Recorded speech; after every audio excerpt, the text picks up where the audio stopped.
Hey everyone, my name is Zarrabi with the YouTube channel Hopscotch the Globe, and I've been a full-time travel content creator for the past 12 years, which means I've been in and out of a lot of flights, I've been in and out of trains and buses, and I've really had to optimize how to pack light but still have a lot of high quality gear to produce great content. So today I'm going to be sharing my 5 tips for a minimalist production.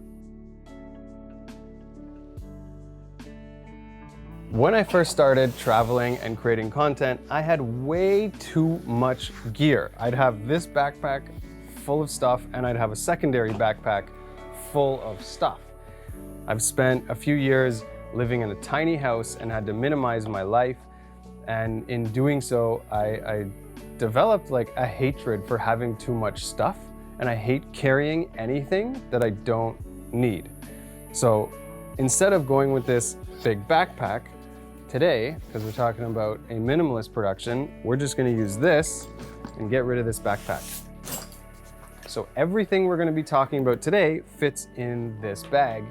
That includes cameras, lenses, a drone, action cams, my editing setup, microphones, lighting, all that stuff fits in this bag.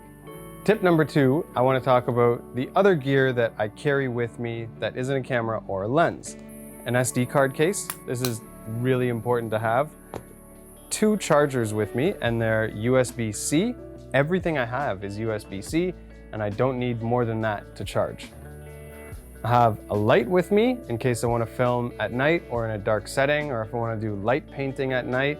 This is a Lume Cube light that just clips onto the top of the camera, and it's great.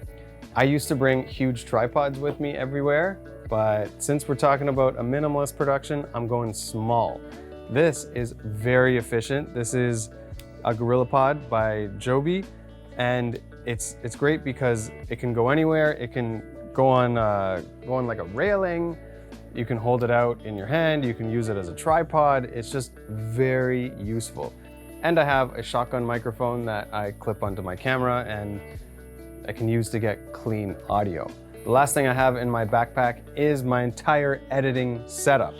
So this is my MacBook Pro. This is the M1 Max with 2 terabytes of internal storage, and I need that for editing. I got a keyboard in here because I like to sit a little bit further away from the laptop, and my mouse. This is usually the setup right here. So sometimes I have the keyboard over here, mouse over here, MacBook, and that's my whole setup. And I'll use my link buds for editing if I want to cancel out any noise. Everything fits in this one backpack. Sticking to our topic of a minimalist production, I want to talk about the planning phase of the video you're going to make or your content. Now the planning is really important because it minimizes the amount of wasted time and wasted footage you're going to get while you're on the go. I always plan what the content is, write a script if my content is going to have a script. I even read out the script out loud to know how long it is. So this really goes in the planning phase of your content. When you plan ahead, you know the type of content you're trying to create. I find with an hour or 2 of planning, you can save hours and hours and even days of wasted filming on set. So a few things that I do is I film everything in 60 frames per second. Well, almost everything. Certain things, if I'm filming at night, I'll switch to 24 or 30. And if I want something super slow, I'll film in 120. But generally what I film is 60 frames. That way, no matter what I have, I can slow it down. If I'm going to be creating a video that's exported in 1080p, then for some certain shots, I'll film in 4K because I can play with it more in the edit. For example, if I'm filming something that's a little bit too far away and I don't have my zoom lens, I can film in 4K and then punch into that footage and editing a little bit further.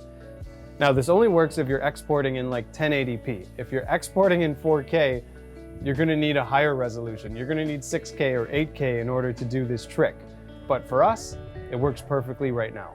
Filming in 4K also takes up a lot more space on your memory card, which means you can't film as many minutes on your card, and it takes up more hard drive space, and it's harder to edit for certain computers. So Don't film in 4K if you don't need it. Start in 1080 and work your way up. That's it for me. I hope you learned something about having a minimalist production, but still being able to create high quality content. My name is Zarrabi with Hopscotch the Globe, and I'll catch you next time.